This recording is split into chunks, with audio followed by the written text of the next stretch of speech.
back. You'd better watch Worst Case Scenario to find out.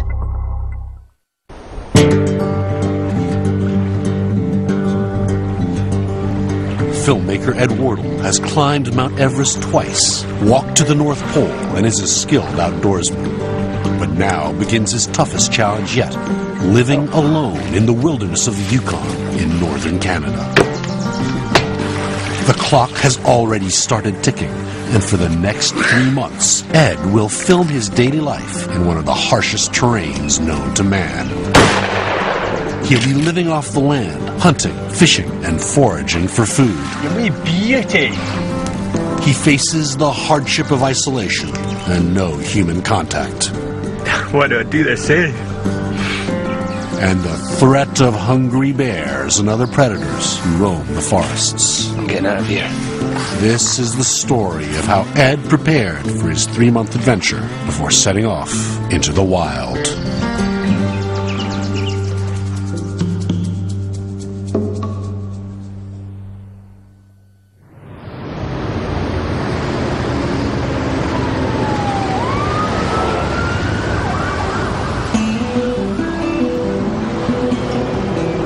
Ed Wardle is a filmmaker used to working in extreme environments.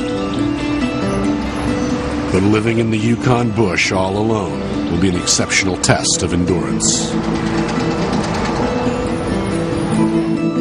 It's the week before Ed leaves home in London for 3 months in the wilderness, and choosing the right equipment is vital. I've got cooking, food, sleeping, and fishing. This is a first aid kit. This next one is all about hunting. Ammunition belts.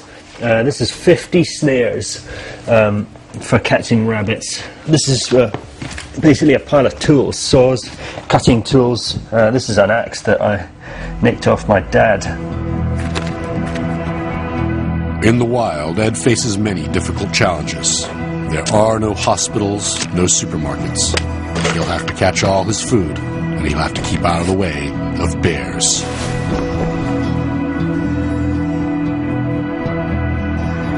To see if he could survive in the wild, Ed spent 6 days alone in the Yukon wilderness last year as a trial run.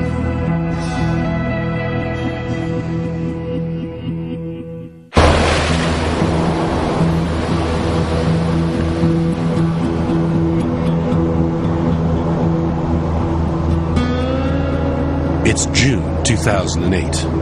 Ed is leaving civilization behind. He's being flown into the heart of the Kluane region of the Yukon to find a location to set up camp and begin the experiment.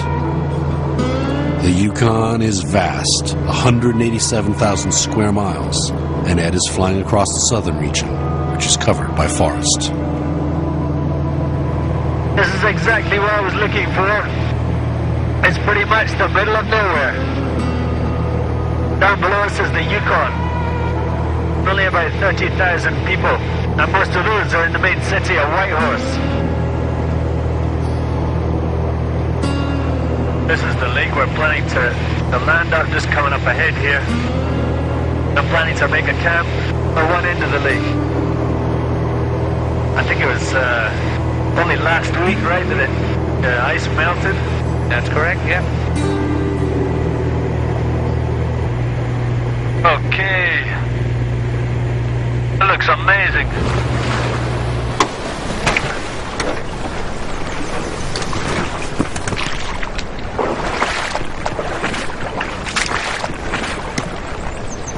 So I should be feeling pretty nervous, but feels great.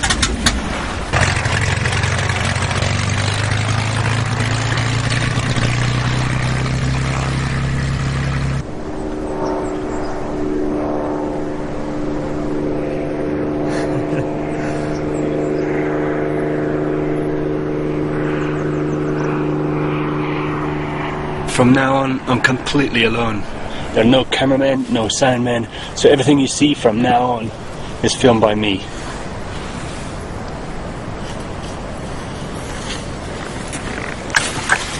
As this is a trial run, Ed is trying out a variety of cameras, including a specially designed pole camera rigged up to a backpack that will track his every move.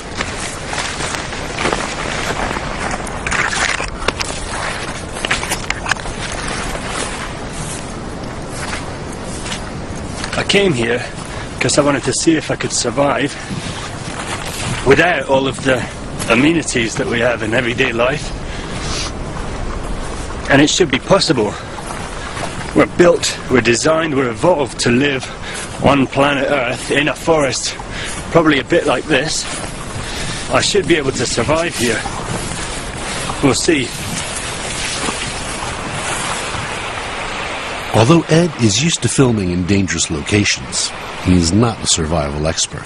One of his greatest fears is bears, and the Yukon has around 17,000 bears, one of the largest concentrations in the world. I have no idea where I'm going. But I'm beginning to realise how difficult this is going to be. I've got to find food, I've got to make a shelter, and I've got to light a fire as soon as I can.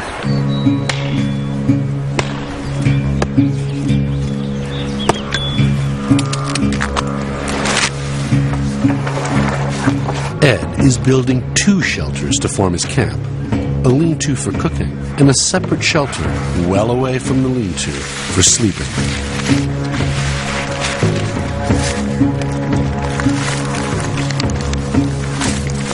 This is my hammock.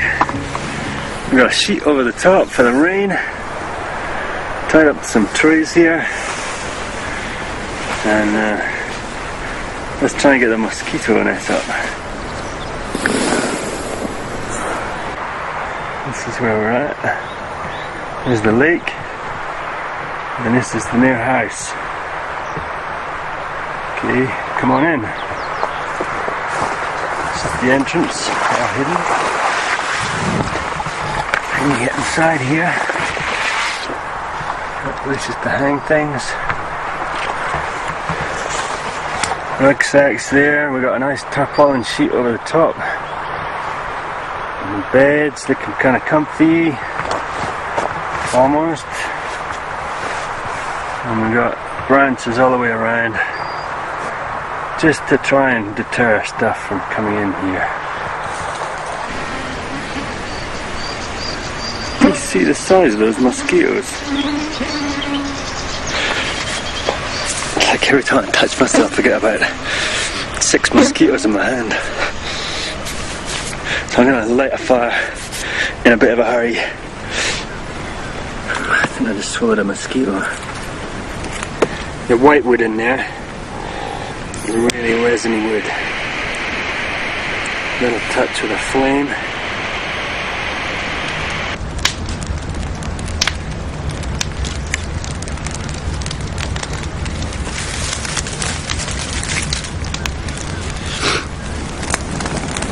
Oh, it's brilliant, isn't it? Makes you smile, makes you warm. And that's the muzzies all gone too.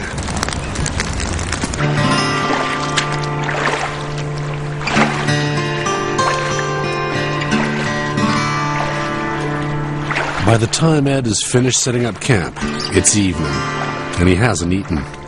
And in the wild, dinner has to be caught.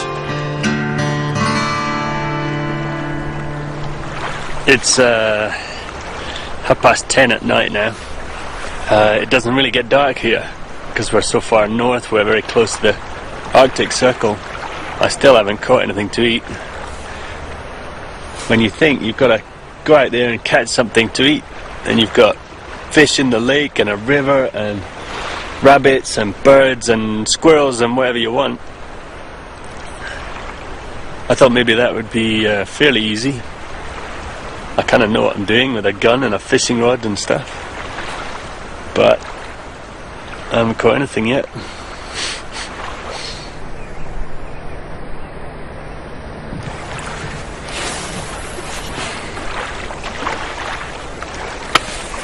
I got fish, everybody, got fish.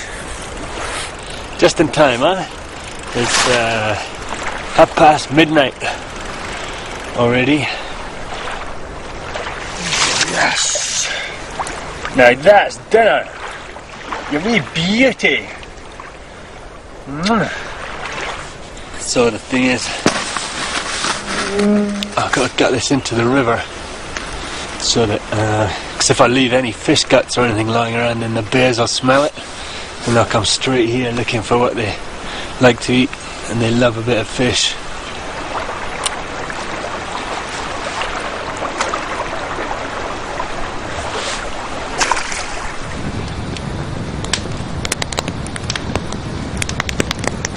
This is the first food I've managed to catch since I came out here. It's about a 5-pound lake trout.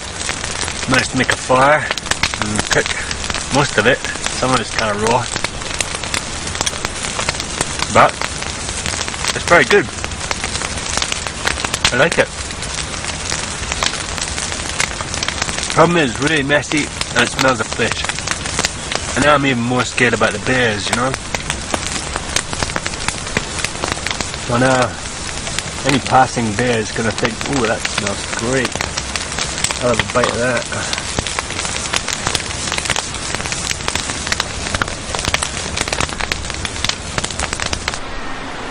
It's 10 to 4. Took a bit of tidying up after that fish, but my hands still smell of fish. Everything seems to be getting kind of ruined. I just mean clothes and equipment, jackets, tools, everything I've got. We're getting a really hard bashing here.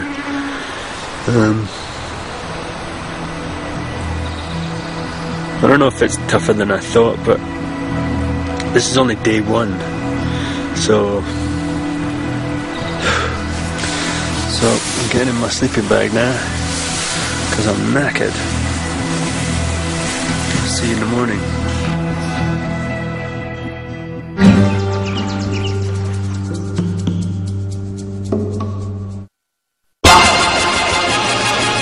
Keeping you going even when your body wants to stop.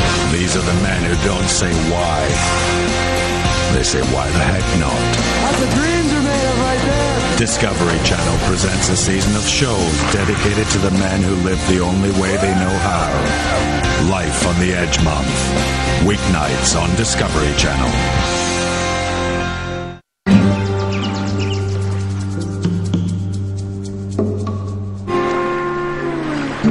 Ed Wardle is on a 6-day trial run to test if he can survive on his own in the Yukon wilderness. It's day 2, and Ed has just woken up.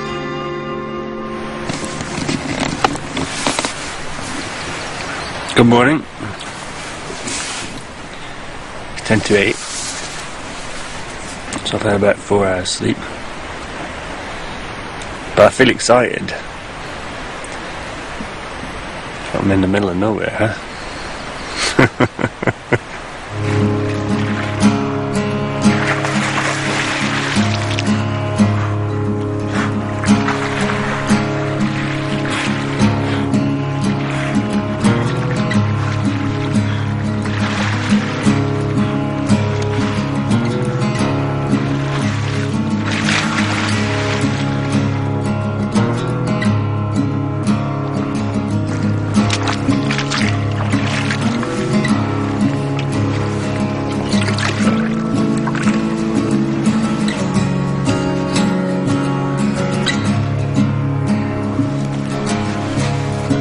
Ed is eager to set up a routine in camp as soon as possible.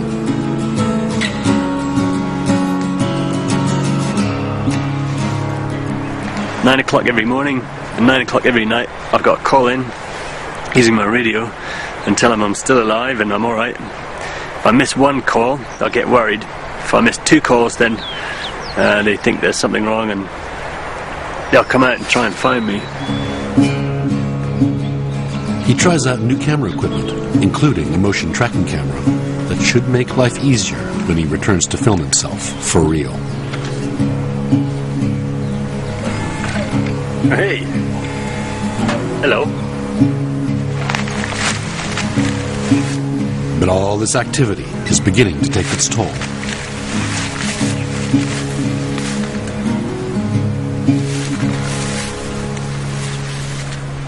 Day 2.